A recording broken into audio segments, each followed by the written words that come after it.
And we're live.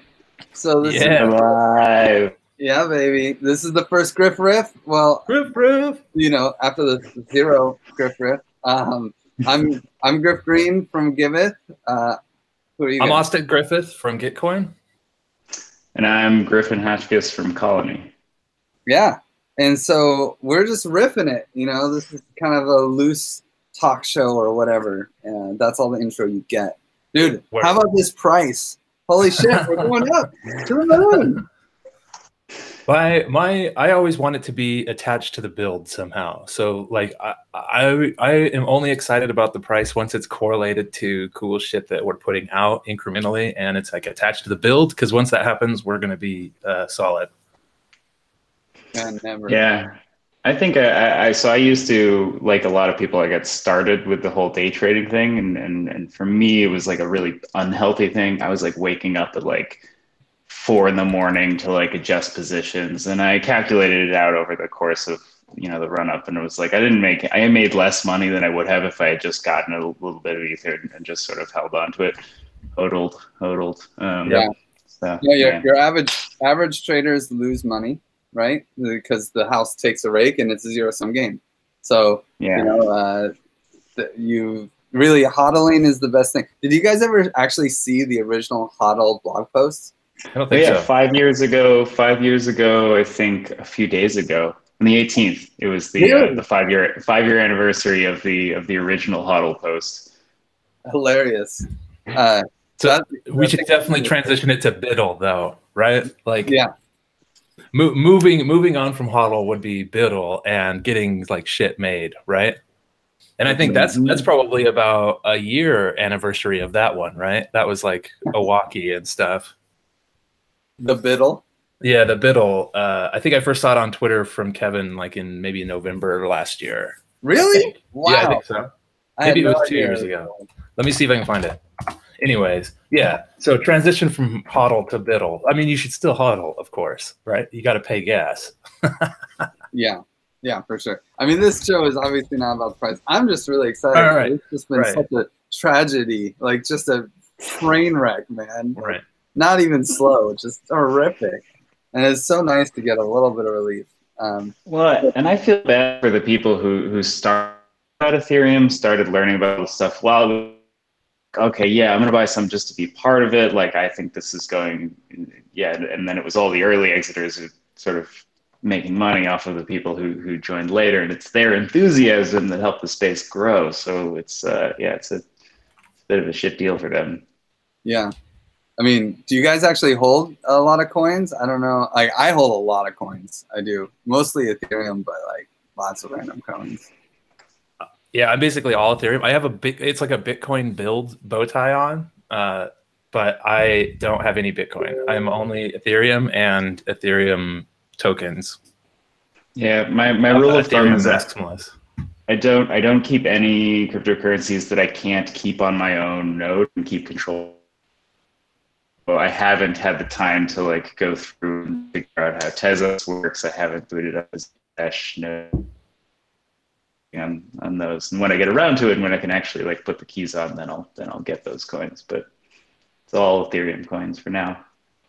Yeah, that's a nice one. And Monero, I have somewhat of a similar rule of thumb, but not really. I mean, if I can, I'll hold some on the exchange. I just don't want to hold large quantities of them. But if I'm, you know, like if I want to research a project like Zcash, for instance, you know, I'll just buy some and then I'll be like, oh, now what is this thing about, you know?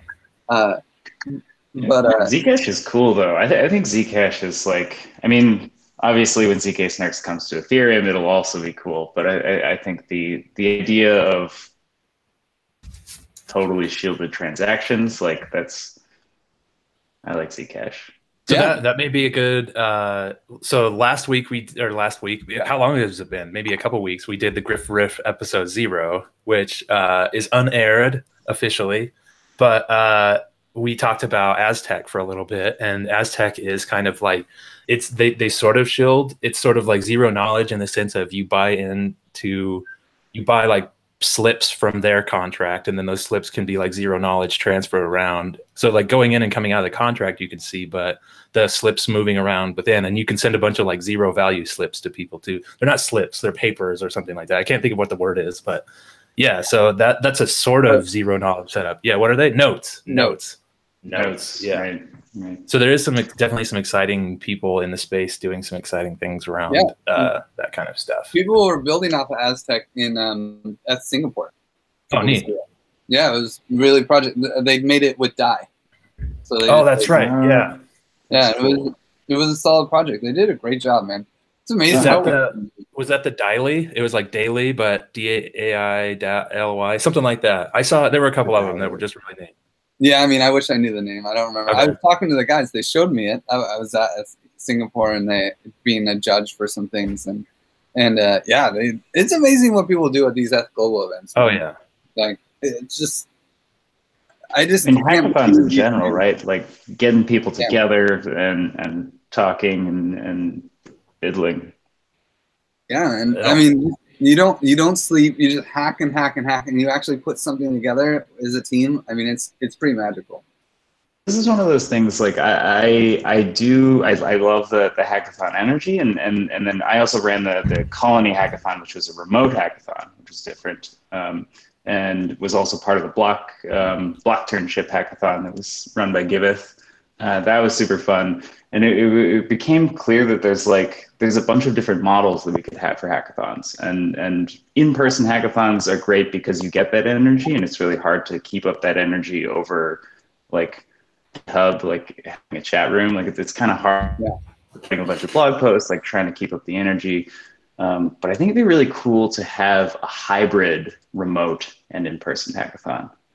Ooh. Like you do some like kickoff events in like several cities or a couple cities, right? And then you do like a month-long hackathon remote, and then the winners of that remote hackathon get flown out to a final, like maybe, I don't know, get flown out, right? Crypto winner might be kind of hard to fund all that, but like if they could agree. So then you could have both the remote and the in-person energy, and you do like a final push, like to finish all the stuff. I did something similar to that. Like basically before I kind of got into space or got initiated into the space, I built for like the Nifty hack that was in Hong Kong. I built like Nifties versus Nifties. So I built something sort of just like, I can't justify flying to Hong Kong, but I'm straight up just gonna hack for the next 36 hours or whatever. It was more like 24 hours, but I think that you would get a lot more participation if you did that, and it would help you, like you said, like find kind of let the cream rise to the top and pick some people and put them on a horse and buggy out to San Francisco with crypto winter going on. I mean, if you had it themed around a topic, I think it could make sense, for a company to do something like that. Like how about social impact? Like we were talking about that. Like could you have a global hack around social impact? Have it like even before some bigger hackathon where then it's in person and like maybe you work for 36 hours on something, you submit it, it's all judged, and then like there's another 36 hours on top of that's in person for the top projects or something like that.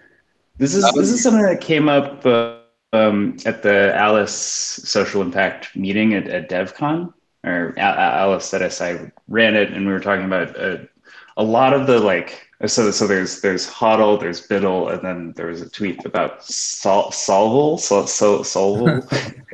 somebody else. Anyway, it's like the next iteration after building tools is what tools do you build to solve real world problems, and that's the real promise of cryptocurrency. And it was like, well, actually, one thing that's kind of missing now in social impact projects, and there are a lot of great social impact projects. And Griff, I'm sure you got one to talk about soon. Is that there's a lot of like testing that needs to go on for real social impact. So if you look at NGOs, if you look at projects that are actually doing this stuff, what they do is they design a solution and then they go out to the place where the solution's supposed to work, and then they test it, they iterate, and I find that maybe some of the assumptions they didn't have. Like one group, they went out to refugee camps nearby Myanmar to like try setting up mesh networks, but they didn't realize that people don't have phone subscription plans there. It's all top-up cards. So a lot of the things that the assumptions they had could have been, yeah, they needed to go out there to find that. So if we had a hackathon or something that had the culmination where you'd get to go to a place where you're trying to solve something and then test out your hackathon project, then make some changes, and then keep That's going awesome. with it. Yeah.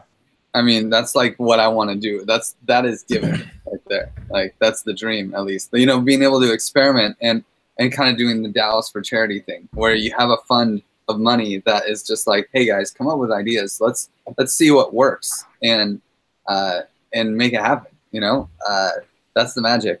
And being able to experiment with new governance models on top of it, where we realign incentives in a different way than is currently possible with the old tech, you know, like laws and shit. Can I throw you a slow pitch and say unicorn deck? Oh, Like we talked about the unicorn deck a little bit. Can you explain it a little bit more? The unicorn, yeah. So I say DAC. You know, actually, there's a Lumio. You know, we do lots of fun stuff on Lumio. It's a great governance platform. It's actually a thread right now on whether or not we call it DAC or DAC. So if you got an opinion, give us Lumio and go vote because it's open for anybody. But yeah, so the unicorn DAC is how we want to handle our donations. So is my internet okay? It just flipped a little bit, but you're good. Yeah. Yeah. So when donations are eventually, when we actually nail down this governance experiment, when the donations come in to Giveth, they'll go to the unicorn DAC, and anyone who's been onboarded as a Giveth member gets to allocate a certain amount of funds every week to whatever they want. So of the donations. So instead of because right now I'm the delegate of the Giveth DAC, and I basically just get to decide where all the money goes. Hooray for decentralization, right? Yeah, no, screw that, you know? So like we're trying this new thing where basically we're putting all the money into this thing where anybody who's been onboarded as a full-time Givether, you know, we call it a unicorn with a capital U. Any Givether is a unicorn, but if you want to cap the U, you gotta like, you know, jump through some hoops and really prove that you're in this. So, and then you get to pick where to send the money. I'm imagining you with your Santa costume on. I think I saw that so you don't have to be Santa anymore. Everybody else could be Santa. You're no longer the gatekeeper. Yeah. Yeah. No, and I don't want to be, you know, that's the whole point. But how do you do that in an effective way? It's really hard. And you got to make rules and incentives. And do people even want this job? Not everyone wants to do that. You can't force people to do this. So, you know, it's taken a lot of time. And we had a lot of experiments with Reward DAO, which was another Giveth adventure where like you dish points to people. It's kind of like tipping, but instead of it being money, it's points, and then you vote on how much those points are worth at the end of the month. Did you allow delegation between, like, could a delegate vote on behalf of someone else? So the only people who vote are like these 4 core people who own the. It's like each point. There's 4 different currencies of points, right? And so there's an owner, you could say, of that currency that gets to decide that these 4 people have to like fight it out for like a set pot. So right now it's 2,000 to 3,000 every month. Used to be more for crypto winter. Word. But, and then we just kind of like vote on how much each points category is worth. But like, you know, it's kind of like in addition to bounties. They have bounties, there's salaries, and then you have this like tipping thing. But we don't want to just like, here's some money, you know, it's just so lame. The quantification of labor with tips is kind of like dicey. It's kind of weird if you're working within a team, right? You don't want to be like, hey, you really helped me out. Here's $5. Like this is really strange to make it all transactional, right? That you having points or times. I mean, I guess if you have like upvotes, like dish you some points. That's better. That creates the relational thing rather than it's better, but it's not. It's money. It's not perfect, you know. Like we have a lot of experimentation to do. It works, you know. It's something. It's a tool. But like I don't know, Burning Man is a huge influence for me, you know. And when you go to the burn, it's just like everyone just gives to each other freely, and somehow it just magically works. And it's like a family of 70,000 people.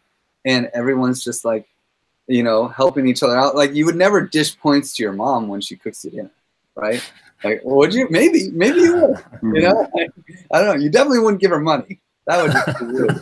You know? Like, this is Cory Doctorow's criticism of any sort of reputation system, which is something that speaks to me, right? Like this is a concern of colonies, right? Because we have this reputation system, keeps track of all the work that's done in a decentralized organization. But the criticism of that is once you have a leaderboard of contributions, then it starts becoming about the points. People start trying to game it. It's a Goodhart's law is anytime you have a metric that's supposed to optimize for something, the act of creating that metric makes it impossible to optimize because people start gaming that system. So at the NFT summit, Matt Stevenson was talking about the economics behind, you know, rewarding people and how you reward open source sustainability and stuff like that. One thing he was talking about was if you look at things truly in an economic sense, he's talking about this guy who's out on a date with this girl and things are going well and they both are enjoying it and they're figuring out whether they want to go, you know, inside or something like that. And he's like, and then the guy gives her a $5 bill and it doesn't go the way he thought it would, right? Like from a purely economic state, you would, right? You'd want to sweeten the deal. But obviously there are places where giving someone financial incentives isn't always the best way. It's interesting stuff. Quantifying the qualitative things is always dangerous. Yeah. Well, speaking of putting your money where you want things funded, we got a topic about funding, just funding for biddling in general. There's a couple ways to fund projects, open source projects. One great way is Gitcoin. And actually, you can talk about Gitcoin grants first. Yeah. So so it's not live yet. I just went and checked, but really soon. Sneak preview. really soon. There's going to be basically Gitcoin grants, which is like recurring. So kind of like we said earlier in the live stream is like, if you give someone a bunch of money up front, it's kind of like FU money. If you give people money at the end, it's like I'm sorry money. What you need is like a recurring way to give people money and keep them going. Like sometimes you have someone that's just kind of working on a project continuously, and it'd be nice to have that recurring payment. So we came up with a trick with a meta transaction where it's purposefully replayable. So what you do is you basically sign a single transaction. It's like a set it and forget it grant system where you continuously send them DAI or some kind of token, and that will be live soon. And it's all about recurring funding for like a lot of these good projects in the space. This is off of the 1337 standard, right? Yep. Yeah. It's very similar to the 1337 standard. I think there's a few things we did to make it like more simple. Like it's just simple token transfers, where I think 1337 is more like almost like delegated execution on a subscription basis. So it's like a cleaned down version of 337, where 337 is more adaptable and complex. Yeah. But it's very, very similar to 1337. Yep. Oh, that's super useful. So if you had like a group like a colony or the unicorn DAC on one side, you could have a bunch of people that are like, it's like Patreon, right? They sign one transaction, yes. They say, I'm gonna top up my wallet, and it'll just sort of pull from that. Okay. Patreon has been like the best thing to compare it to, I think. Like it's great to like what you do on the website when you get in there is you like set up like a monthly goal and kind of like type up what the thing is about, and then people can like just subscribe to it basically, and they send you just a little bit. So it's not like one big funder either. It can be like a group of funders, and you can get to your funding. So Patreon's a good way to compare it. And cool. How does it work? So do you have like a burner address or something? Maybe not a burner address, but an address that you send a certain amount of funds to, or is it coming straight out of your wallet? No, it goes to whatever address you want to set it up to go to. So you could have like a multi-sig for a group or something like that. Like you could have it go into some groups in any address, right? Okay, and then you send one transaction, and that transaction effectively has like an approval to withdraw funds from whenever. Yeah, so it uses the ERC20 token standard. So basically, you sign a meta transaction that cryptographically backs the fact that you want to send those tokens, and then that goes to a relay network. And then you can kind of control the upper bounds by using a just the ERC20 approve, right? So at any time you can shut off your subscription by just approving 0. But you can kind of set some upper bound and let it go and not have to worry about it. And that the relayers will, once your transaction becomes valid, they'll submit it and it will replay. Interesting. Is there still the race condition with the whole approve thing, or is that kind of, do you find a way around that? What are we talking about? Which thing? Just in the ERC20 standard, it was big drama, I don't know, maybe a year and a half ago, where it's like there's kind of this race condition where if you, let's say you want to reduce your approval, if you want to, let's say that you approved for 1,000, right? And then you want to reduce it to 100. Well, you can send that, oh, I want to only approve 100. And then they're like, oh, well, let me withdraw the 1,000. Oh, and thanks for, you know, oh, now I get another 100 that I get, and I can take that too.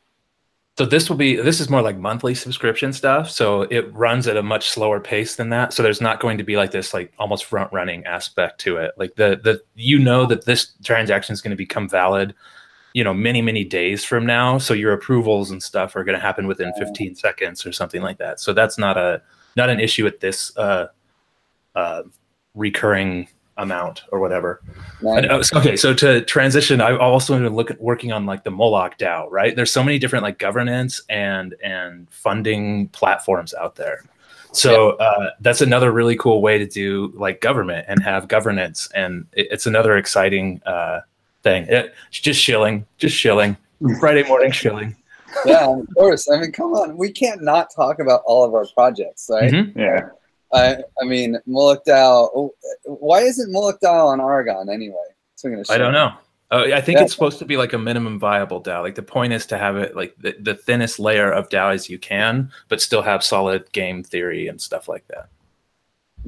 I really like how the Moloch DAO, there are basic functions. There's the proposal, there's vote, and then there's rage quit. Those are things you can do. Yeah. Love the Amin has he has a knack for naming things for sure.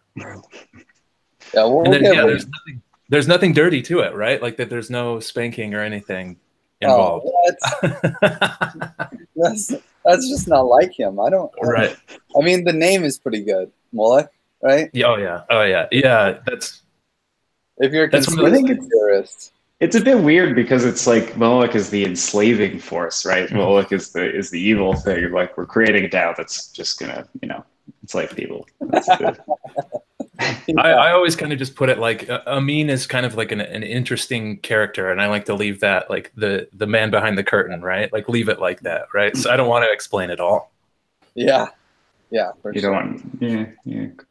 So what about social impact? We were talking about It's Christmas Xmas? What's the Christmas card? Crypto Xmas. Dude, Crypto Xmas, I think it's cryptoxmas.xyz. Yeah. You can buy an NFT token.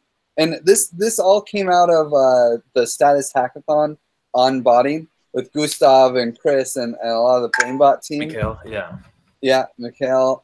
They made this awesome project where you could basically onboard new users using a linking mechanism. And so they kicked this up into high gear. Dude, I can't believe how well they did, like how fast they put this together for Christmas. It was like a lot of nice. Dude, it's so nice. And, and they really did a great job of getting in lots of community people. Like Spank Chain has some sexy Christmas cards on there. There's a GIF with like a cum shot. I don't know. Oh man, yeah. It's 6:30 in the morning over here. You can't hit me with that. There's a category called naughty or nice. There's like a Santa with a mushroom hat, like throwing mushrooms and ether symbols in the air. There's all sorts of crazy ones. But I think Bitcoin put a Carlos Matos, like the BitConnect. I think we have one of those on there. That one is really good. That one's going to go fast, I think. It was a little, it's pricey. But the cool thing is that every time you buy a card, it goes to a Giveth campaign for Venezuela. And there's 2 charities on Venezuela. So when you buy a card, you actually get a traceable donation, and you can see where your money goes to help Venezuelans. So every card helps support charity, but also you can use it to onboard your friends and family. So like you buy the card, the NFT token, and then you can send it to somebody with some extra ether. And there's basically, you give them a link. You don't have to put extra Ether in there if you just want to send a Christmas card. But if you want to use it for onboarding, you're like, hey, hey, grandma, or maybe not grandma. Hey, uncle. Yeah. Hey, yo, Uncle Carlos, Tio Carlos, like Carlos Matos. Here's Yeah. Have you ever used Ethereum? You should try it out, man. BitConnect's not there anymore. I bought you a gift, a Christmas card with you on it. And there's like, 1 Ether on there so that you can actually like be incentivized to learn this. Have a little walkthrough on how to install MetaMask or Status or Trust Wallet or whichever platform you want. And then they get an NFT token, has a little message, they get a little Ether, and you get a traceable donation to Venezuela. Like, it's a really cool project. And so many extra Raiden is on there, and just a lot of random teams are supporting it. It's pretty cool. ERC 721s are such a powerful standard, especially for this like social impact stuff, right? Like getting these non-fungible receipts, getting just like a unique item, digital thing that represents, hey, this is for you. This is a unique thing. There's a project called Reforestum that works on. I think they're working on ERC 721s for like kind of carbon credits, but not really. I'm also working on a carbon credits thing, but like just having this like little unique thing is so perfect for I don't know, just proof of doing good. And you know where this is going, right? The scruples, the moral cryptocurrency. No, this is so like carbon credits, right? It's you're paying for something that just represents doing good because you feel guilty about doing bad, right? So you pay a little bit of money. So you could abstract that. Now there's other types of social impact. There's biodiversity. There's trainings, whatever. So eventually it'll just become just the moral cryptocurrency. Any type of bad activity you do, you buy some scruples to offset your bad activities. And if you continue to do bad activities, then you have no scruples. That's hilarious, man. I mean, this is actually something we talk about in the charity space, like the ethical dilemma of taking, like let's say you're an environmental like agency or whatever, or you're trying to save the rainforest, and Monsanto wants to give you money, and they're tearing down the rainforest like crazy. Like, do you take the money? There's like take their money and put it into good work. But then there's this, money's tainted kind of a thing, right? So I don't know. It's an interesting thing, and it sounds like a real strong play on that. Yeah. Is that your project? Which? The Scruples? The Scruples, well, that's what I see it going to. So I'm part-time with Colony, and then I also am working with a group called Lestari Capital based out of Singapore, and they do forest conservation in Indonesia. So they have a bunch of projects that mostly revolving around palm oil. So they do like, it's the same thing. It's like palm oil seems like a carbon neutral thing because you're planting palm, but you're actually destroying a bunch of forests. And a lot of these companies, they want to, and they have to be able to trade with the EU and to be able to do this stuff, they have to offset all of the forests that they've cut down. And so I was thinking, well, hey, there's one way to do this, which is the traditional funding mechanism. But there's another way to do this is where we could create NFTs for the activities. And more importantly, I think we need to create NFTs for real carbon credits that exist. Because there's a huge industry, right? There are methodologies that explain how and it's years and years of research trying to figure out exactly how much carbon a particular activity takes out of the atmosphere. And those just sit on a proprietary database somewhere. Like literally the only job that this database does is this carbon credit represents this space and this much carbon. And for the job of just maintaining that record, they charge 10 cents on the credit for all the transactions. Oh. And it's like, well, we'll just take those, put them as NFTs on Ethereum, and then you've eliminated an entire like piece of a giant industry, and you have a piece of public infrastructure that does the exact same thing that these commodities markets do. So that's what I'm trying to do. That's cool. Yeah, probably hopefully next year. What? Don't put it on main chain. Side chain. Yeah. Yeah. Transaction costs are, yeah. Unless Santa, like Vitalik, actually, works out and we all of a sudden get pretty soon. Should ask. Are we talking about the YOLO? 1,000 years. Yeah. Yeah, YOLO. Make it rain, baby. I mean, that was awesome. Yeah, and great guys. I don't know who was it, like Sigmund Prime or something like that, the Lighthouse guys. But ChainSafe and Prismatic Labs, great guys. Good reason Vitalik threw money at them. Yeah, that's awesome stuff. How are they going to budget it? Like, does it just go to one project? Like, it went to a multi-sig. Yeah, I think. No accountability. It went to wherever they said. Vitalik was just like, yo, man, I want to see some Serenity 2.0. And like, yeah, you know what's really hard? We don't have any money. Like, the grants are drying up. And, I think, I don't know who said it first. I think ChainSafe said it first. Yeah, they have full-time jobs, I think, is what they said. Basically, like, we're doing this on the side. Yeah, I can relate. Yeah, I think he said I would drop out of college if I had some money. He's like, here's some money. Drop out of college. Yeah. Like that. And then Prismatic Labs was like, yeah, we have the same problem. He's like, well, YOLO. And then it's round two. And then I think Lighthouse said the same thing. And it's like, okay, fine. But this is the last one. This is the last time I'm dropping out on you guys, okay? It's like the donation budgeting is just first come, first serve. Just like, I want money. How active are you on Twitter? Yeah. And it would be really nice if Giveth worked well enough where this kind of stuff could happen on it, and he could actually use it, and it was fun. Unfortunately, and we're using a side chain to make all this stuff work, but it's it's just not there yet. That's what it's funny. Like, that's kind of been a theme of this episode, is like, how do we get money in the hands of the people that can build and make cool stuff? We have all these different channels and mechanisms for governing and deploying that cash, but it's still something brand new in the space, and it's good to have so many awesome people focused on it, though. I think that will be maybe one of the next killer apps, is kind of that sustainability layer behind the development.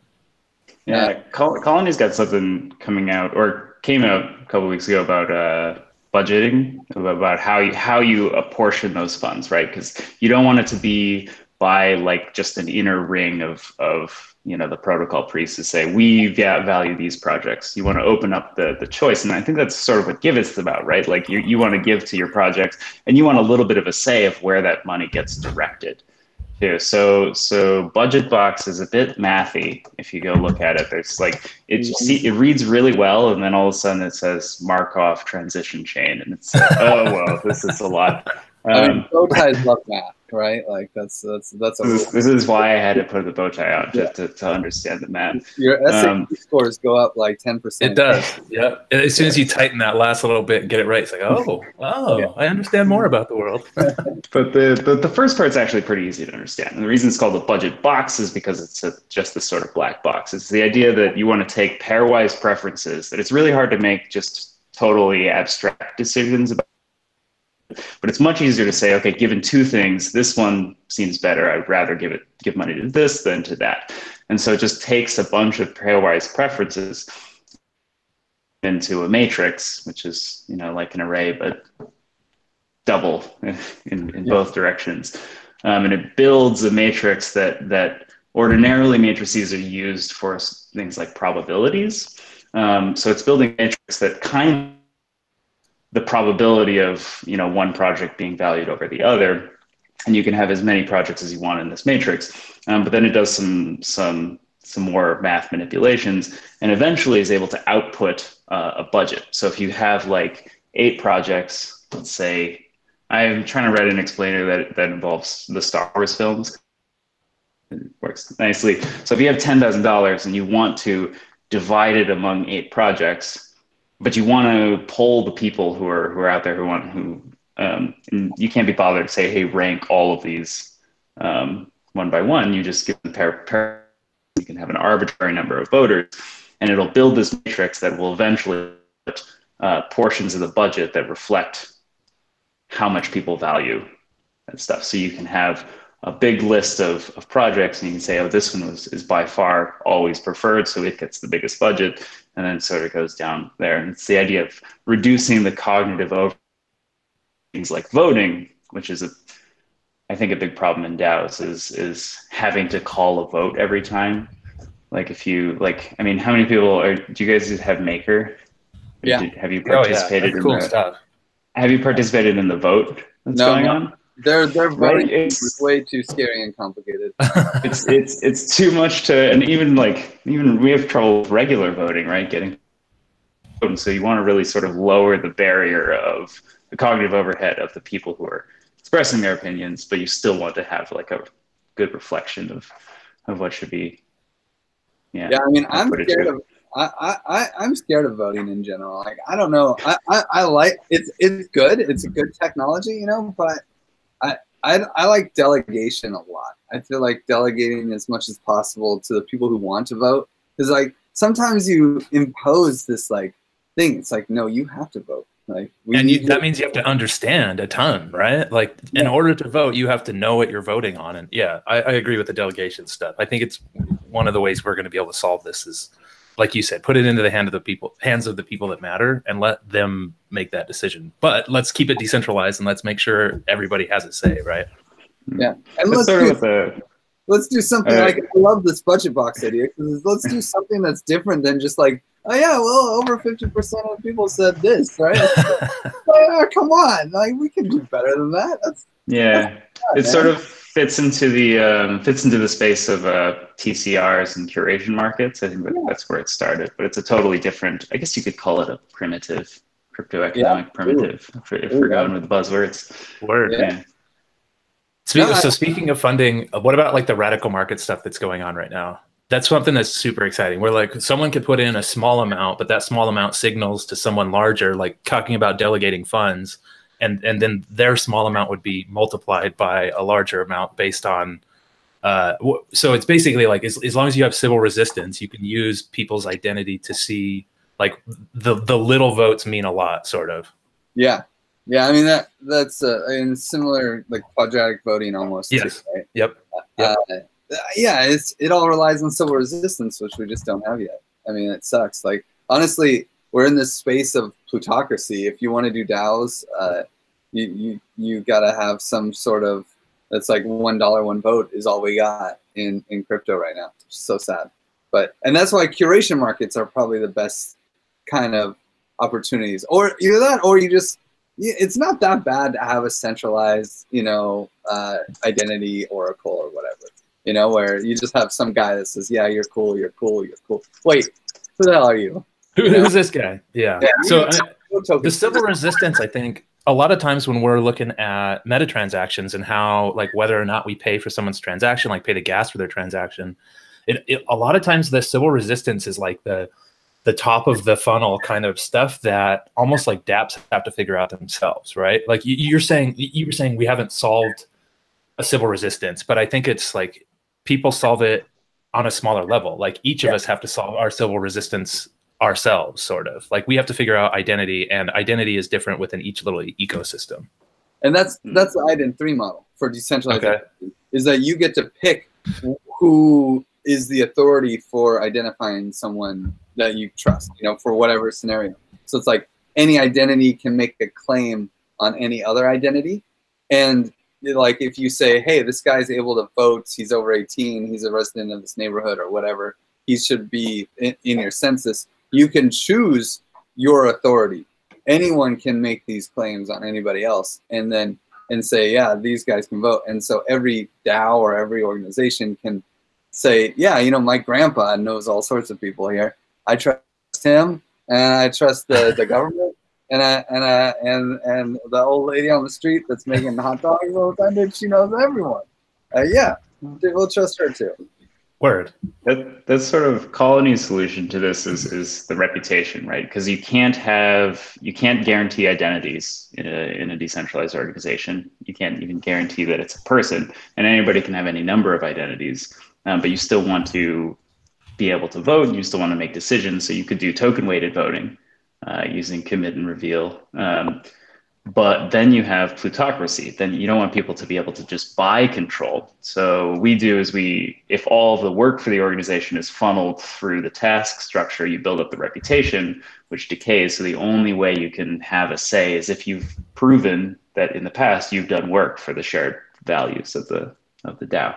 So that's, this is a lot, like you said, commit reveal, and it's like a lot of this is like attestation, and you put it on chain, and then you can kind of look back to it, which that was the feedback I got. So I'm plugging my stuff again, but my last Friday work was commit reveal and attestation, just how you can do randomness and stuff like that on chain. The feedback I got was basically the UX of that is awful, right? Like you put something on chain, and then later you have to, and there are ways that you could sign things, but like we're getting to the point where we have a lot of these cool tools, but the UX has to be smooth or no one's going to use them. And that's we use commit and reveal in Colony tasks, right? So if you do work, then you submit your work, and it goes into this rating period. So you can rate whether the person did it well. And you don't want to have the Keynesian beauty contest. I think that's the idea. Or you don't want somebody's rating to affect your own rating. So you don't want to know what, you want to see that the person who's rating your work has submitted a rating, but you don't want to reveal what it is. It's like a review. You're not allowed to read until you've written your review. But what you need to have, and what we have to have, is this 5-day period where it's like, this is when you're submitting, and when everyone submits the ratings, then you have to go back, and it's a bit of a UX challenge because to pay out, you got to go back 3 times to do it. But unfortunately, it's necessary for a game theoretical secure system. Yeah, I mean, they have the chronologic stuff is pretty nice, right? And I see that for ENS, like I think my crypto has it automatically for almost any transaction, like years later, you know. And they've been talking. I don't know if my crypto actually did this. We should have asked them last time, and we were there. Yeah. You know, like if they ever did the ENS thing where it's like, yeah, register this domain, throw some extra ether at it, and it's done. You know, it's like we'll get someone to sign your transactions, and we'll make all this happen. It's over, but it's still, you have to choose. You have to opt in and pay. Incentivize someone to do that for you. I think that's why like these meta transactions are actually getting traction now, because like we need the UX, right? And if we can have that good UX, but also have it cryptographically backed, have these signed signatures being processed on chain, you kind of get the best of both worlds. Yeah. So with the burner wallet, we do that too. It's very similar to Crypto Xmas, where there's basically a signed message rolled up in that link. And when that link goes on chain, you can just easily recover it and make sure that the person has sent the money, which now I'm shilling the burner wallet. Man, I am just shilling like crazy. Damn. So that's what, I can't wait for Denver to see this in action with real people. Word. Yeah. So, we'll do a live riff. Oh yeah, live riff at East Denver. Yeah.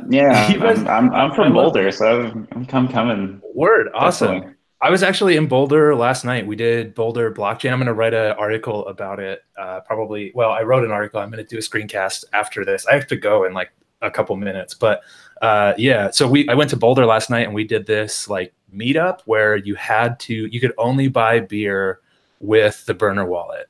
So basically, like people had to like charge up their burner wallets, and it worked pretty darn well. Like people actually got in there and bought beers. Like many beers were bought with the wallet. We had the POS system, so the bar had an iPad like at the bar, and I just like went up to the bar, typed in xdai.io, and then she had a burner wallet, and it was good to go. And then so her QR code was up there, and people could just scan it and hit send, and they get a beer, and it shows up. Like she could see all of her stuff. So like we had like fully crypto bar the other night in Denver, and it worked on a side chain with XDAI using meta transactions. I mean, and it works. Like that's the crazy. I actually was just today. I bought 2 things with Bitcoin. I made 3 transactions with Bitcoin today. I went to this place called, I'm in Chiang Mai, and I went to this place called Food for Thought where they do a bunch of crypto meetups. I was trying to. I'm out of I bought, and I'm trying to find someone who will take my crypto and hook me up. And I had to sit there and wait, for the transaction to go through. And dude, when they did the math for Bitcoin, they used 2 significant figures. They're like 1 Thai baht is 0.0000. No, yeah, 0.76 Bitcoin, right? Oh my God, you're kidding me, guys! Like that's so bad. You're talking to the like $100 amount, whatever. I'm not even gonna talk about it. Yeah, these are 5-second block times. It took 5 seconds. Like you would shoot it, and it would be 5 seconds later. She would see it on her screen. No, this was like a 24-cent transaction, right? And I did 2 of them at Food for Thought because Lorelai wanted to buy some, like, I don't know, vinegar stuff or something, and then and yeah, so it cost me 50 cents to throw them like $20, and Okay. it's so annoying. And then And you had to sit and wait for like the block confirmation, like 10 minutes. Is that right? well, we didn't wait for block confirmation. It was just as long as the gas was good. Screen. Yeah, it was just to show up on their screen that it was pending even there. And I could have, I could double spend. It's Yeah, not double spend it. I know how. What a jerk thing to do. Double spend just to get like a $20 thing from a shop in Thailand with your Bitcoin. Hey, I want to give a presentation at your restaurant like in a couple weeks. Let me just double spend you right now. Okay, I better head out. Can we? Dude, let's do it. Call the Griff with Griff Riff. Griff Riff. This is awesome. Yeah, this has been great. We have more content to cover, so we'll just have to do another one soon, right? Yeah, we'll just keep adding to the list. Yeah, awesome. Thank you guys. It was an awesome time. See you guys. I loved it. Adios. Bye.